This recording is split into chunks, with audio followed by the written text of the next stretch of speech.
بسم اللہ الرحمن الرحیم۔ السلام علیکم، آپ دیکھ رہے ہیں الف نیوز اور میں ہوں آپ کے ساتھ ماجد علی۔ شامل کرتے ہیں آج کی ہیڈ لائنز۔ خالصتان تحریک، مودی سرکار کی بھارتی پنجاب میں گورنر راج نافذ کرنے کی سازش۔ بھارت کے بعد چین کا بھی دفاعی بجٹ 7.2% بڑھانے کا اعلان۔ وزیر اعظم شہباز شریف 2 روزہ دورے پر قطر پہنچ گئے۔ امیر ممالک غریب ملکوں کو تنگ کر رہے ہیں، اقوام متحدہ کا انکشاف۔ عمران خان سب سے بات اور سمجھوتا کرنے کے لیے تیار، عام انتخابات کروانے کا مطالبہ۔ ترکی اور متحدہ عرب امارات کے مابین بڑا معاہدہ طے پا گیا۔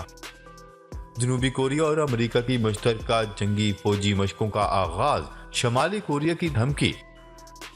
امریکہ کا فلسطینی گاؤں صفا ہستی سے مٹانے کا بیان دینے والے اسرائیلی وزیر کا بائیکاٹ۔ پاکستان اور دنیا بھر کی خبروں سے باخبر رہنے کے لیے الف نیوز کو سبسکرائب کر لیں۔ ہیڈ لائنز آپ نے جانی، اب بڑھتے ہیں خبروں کی تفصیلات کی طرف۔ خالصتان کے حامی امرت پال سنگھ کی بڑھتی ہوئی مقبولیت سے خوفزدہ بھارت کی مرکزی حکومت نے پنجاب میں پولیس کی سیکیورٹی بڑھانے سمیت پیراملٹری فورسز تعینات کرنے کا فیصلہ کیا ہے۔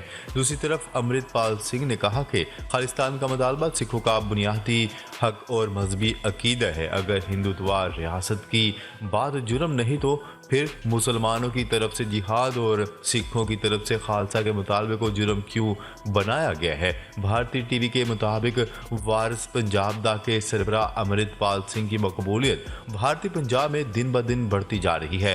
نوجوان امرت پال سنگھ بھارتی پنجاب میں نوجوانوں کو نشے کی لت سے بچانے اور بے روزگاری کے خاتمے کی جدوجہد کر رہے ہیں اور سمجھتے ہیں سکھوں کے مسائل کا واحد حل صرف خالصتان کا قیام ہی ہے۔ ادھر گزشتہ ہفتے اجنالہ پولیس اسٹیشن پر امرت پال سنگھ کے حامیوں کی چڑھائی اور احتجاج کے بعد عام آدمی پارٹی کی حکومت نے بھارتی پنجاب میں نہ صرف پولیس کی سیکیورٹی بڑھا دی ہے بلکہ بھارت کی مرکزی حکومت سے پیراملٹری فورسز بھی مانگ لی ہے۔ عام آدمی پارٹی کے وزیر اعلیٰ بھگوت مان نے مرکزی وزیر داخلہ امیت شاہ سے رابطہ کیا اور ان سے پنجاب کے لیے اضافی پیراملٹری فورسز کی 40 سے 50 کمپنیاں مانگ لی ہیں۔ بھارتی تجزیہ کاروں کے مطابق پنجاب میں ایسے حالات پیدا کیے جا رہے ہیں کہ بھارتی فوج اور امرت پال سنگھ کے حامیوں میں تصادم کروایا جائے اور جب حالات خراب ہوں تو پھر پنجاب میں عام آدمی کی سرکار ختم کر کے یہاں گورنر راج لاگو کر دیا جائے۔ تجزیہ کاروں نے خدشہ ظاہر کیا ہے کہ آنے والے چند دنوں میں امرت پال سنگھ پر قاتلانہ حملہ بھی کروایا جا سکتا ہے۔ خبر کے اگلے حصے میں بات کرتے ہیں۔ چین نے رواں سال کے لیے معاشی ترقی کا ہدف تقریباً 5% مقرر کیا ہے۔ خبرساز ایجنسی کی رپورٹ کے مطابق معاشی ترقی کے ہدف کا اعلان چینی وزیر اعظم نے سالانہ نیشنل پیپلز کانفرنس کے موقع پر کیا۔ تقریباً 5% معاشی ترقی کا ہدف گزشتہ دہائیوں کا کم ترین ہدف ہے۔ چین نے اپنے دفاعی بجٹ میں 7.2% بڑھانے کا اعلان کیا جو $225 ارب بنتا ہے۔ چین کا اس سال تقریباً 12 ملین نئی ملازمتیں پیدا کر کے شہری بے روزگاری کی شرح کو 5.5% تک لے جانے کا ارادہ ہے۔ خبر کے اگلے حصے میں بات کرتے ہیں۔ اقوام متحدہ کی کانفرنس میں شرکت کے لیے وزیر اعظم شہباز شریف 2 روزہ دورے کے لیے قطر پہنچ گئے۔ ترقی کرتے ممالک کی کانفرنس کا یہ 5واں اجلاس ہے جو آج 5 مارچ سے قطر کے دارالحکومت دوحہ میں شروع ہوگا۔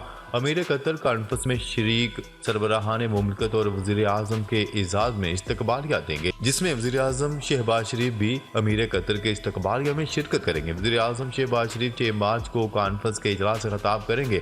5 سے 9 مارچ 2023 تک منعقد ہونے والی اس کانفرنس میں ترقی پذیر ممالک میں پائیدار ترقی کو تیز کرنے کے اقدامات پر غور کیا جائے گا، جس سے ان ممالک کی خوشحالی کی راہ پر آگے بڑھنے میں مدد ملے گی۔ خبر کے اگلے حصے میں بات کرتے ہیں۔ امیر ممالک غریب ملکوں کو تنگ کر رہے ہیں، اقوام متحدہ کا انکشاف۔ سیکرٹری جنرل اقوام متحدہ انطونیو گوتریس کا کہنا ہے کہ امیر ممالک غریب ملکوں کو شیطانی حربوں سے تنگ کر رہے ہیں۔ غیر ملکی خبرساز ایجنسی کی رپورٹ کے مطابق اقوام متحدہ کے سیکرٹری جنرل انطونیو گوتریس نے قطر میں ہونے والی سمٹ کانفرنس سے خطاب کے دوران امیر ممالک کی جانب سے غریب ممالک پر دباؤ کی شدید الفاظ میں مذمت کی۔ ان کا کہنا تھا کہ امیر ممالک شرح سود میں اضافے کے لیے غریب ممالک پر دباؤ ڈال رہے ہیں اور ان کا یہ اقدام قابل مذمت ہے۔ سیکرٹری جنرل اقوام متحدہ کا کہنا ہے کہ غریب ریاستیں غربت کے بدترین دور سے گزر رہی ہیں، لیکن اس کے باوجود امیر ممالک کا رویہ ان کے ساتھ ٹھیک نہیں ہو رہا اور ایسا محسوس ہوتا ہے کہ امیر ممالک نے صرف اپنے فائدے کے لیے عالمی مالیاتی نظام تیار کیا ہے۔ انہوں نے کہا ہے کہ امیر ممالک سالانہ 500 ارب ڈالر دوسرے ممالک کی مدد کے لیے فراہم کریں تاکہ وہ مشکل سے باہر آ سکیں۔ غریب ممالک کی مدد کر کے ان کی تعلیم، صحت اور معاشی نظام کو بہتر کیا جا سکتا ہے۔ خبر کے اگلے حصے میں بات کرتے ہیں۔ پاکستان تحریک انصاف کے چیئرمین عمران خان کا کہنا ہے کہ وہ ملک کے لیے سب سے بات اور سمجھوتا کرنے کے لیے تیار ہیں۔ ویڈیو لنک خطاب میں انہوں نے کہا کہ خود پر حملہ کرنے والوں کو معاف کرنے کو تیار ہوں۔ کوئی حکومت اکیلے جنگ نہیں لڑ سکتی، عوام اور اداروں کو آنے والی حکومت کے ساتھ کھڑا ہونا پڑے گا۔ انہوں نے کہا ہے کہ سیاستدان کسی سے گٹی نہیں کرتا، لیکن ملک کا پیسہ چوری کرنے والوں سے بات نہیں ہوگی۔ جنرل باجوہ نے بار بار کہا ان کو این آر او دے دو، چوروں کو این آر او نہیں دے سکتا۔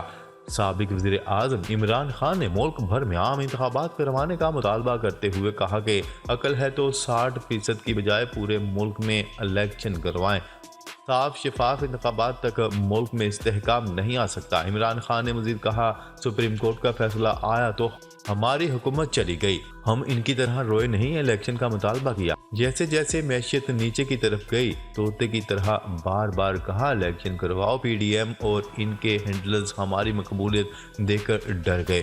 جب ہماری حکومت گرائی گئی تو لاکھوں لوگ باہر نکل آئے۔ 90 کی دہائی میں حکومتیں ختم ہونے پر مٹھائیاں بانٹی جاتی تھیں۔ ترکی اور متحدہ عرب امارات کے مابین معیشت کو بڑھانے کے لیے معاہدہ طے پا گیا۔ ترک صدر رجب طیب اردوان کا کہنا ہے کہ ترکی اور متحدہ عرب امارات نے تجارت کو فروغ دینے کے لیے ایک وسیع اقتصادی شراکت داری کے معاہدے پر دستخط کیے ہیں۔ استنبول میں خطاب کرتے ہوئے طیب اردوان نے کہا کہ جامع اقتصادی شراکت داری کا معاہدہ معیشت اور تجارتی تعلقات کو ایک نئے مرحلے میں لے جائے گا۔ ان کا خیال ہے کہ یہ معاہدہ 5 سالوں میں ملک کے درمیان تجارتی حجم کو 25 بلین ڈالر تک بڑھانے کے قابل بنائے گا۔ ویڈیو لنک کے ذریعے دستخط کی تقریب سے خطاب کرتے ہوئے طیب اردوان نے اس بات پر زور دیا کہ معاہدے پر دستخط کے ساتھ دونوں ممالک کے درمیان اقتصادی اور تجارتی تعلقات ایک نئے دور میں داخل ہوں گے۔ خبر کے اگلے حصے میں بات کرتے ہیں۔ شمالی کوریا کے انتباہ کے باوجود جنوبی کوریا اور امریکہ کی مشترکہ جنگی فوجی مشقوں کا اعلان۔ شمالی کوریا کی جانب سے ایسی مشقوں کے خلاف بے مثال سخت کارروائیاں کرنے کی دھمکی کے باوجود جنوبی کوریا اور امریکہ اس ماہ کے آخر میں بڑے پیمانے پر فوجی جنگی مشقیں کریں گے۔ دونوں ممالک کی افواج نے جمعے کو ایک بیان میں کہا ہے کہ جنوبی کوریا اور امریکی فوجیں اپنی مشترکہ دفاعی صلاحیتوں کو مضبوط بنانے کے لیے 13 سے 23 مارچ تک فوجی مشقوں کا انعقاد کریں گے۔ پچھلی مشترکہ فوجی مشقوں پر شمالی کوریا کی جانب سے شدید رد عمل سامنے آیا تھا، جس میں میزائل لانچنگ اور جوہری دھمکیاں شامل تھیں، اور امکان ہے کہ پیونگ یانگ فریڈم شیلڈ کا جواب اشتعال انگیز میزائل تجربات اور جنگی بیانات سے دے گا۔ شمالی کوریا ایسی مشقوں کا مخالف ہے جو اس کے بقول سیول میں امریکہ اور اس کے اتحادیوں کی طرف سے حملے کی مشقیں ہیں۔ خبر کے اگلے حصے میں بات کرتے ہیں۔ وائٹ ہاؤس کا کہنا ہے کہ فلسطینی قصبے کو صفحہ ہستی سے مٹانے کا اعلان کرنے والے اسرائیلی وزیر خزانہ کے امریکی دورے میں جو بائیڈن انتظامیہ کے عہدیداران ان سے نہیں ملیں گے۔ عرب میڈیا کی رپورٹ کے مطابق واشنگٹن نے اسرائیلی وزیر خزانہ سموٹریچ کے فلسطینی گاؤں ہوارہ کو مٹانے کے متعلق ان کے انتہا پسندانہ بیانات کے بعد ان کا بائیکاٹ کر دیا۔ یہ قدم واشنگٹن کی جانب سے بدھ کے روز انتہائی دائیں بازو کے وزیر کے بیان پر تنقید کے بعد سامنے آیا۔ وزیر خزانہ نے اپنے بیان میں ہوارہ کو مٹا ڈالنے کا مطالبہ کیا تھا۔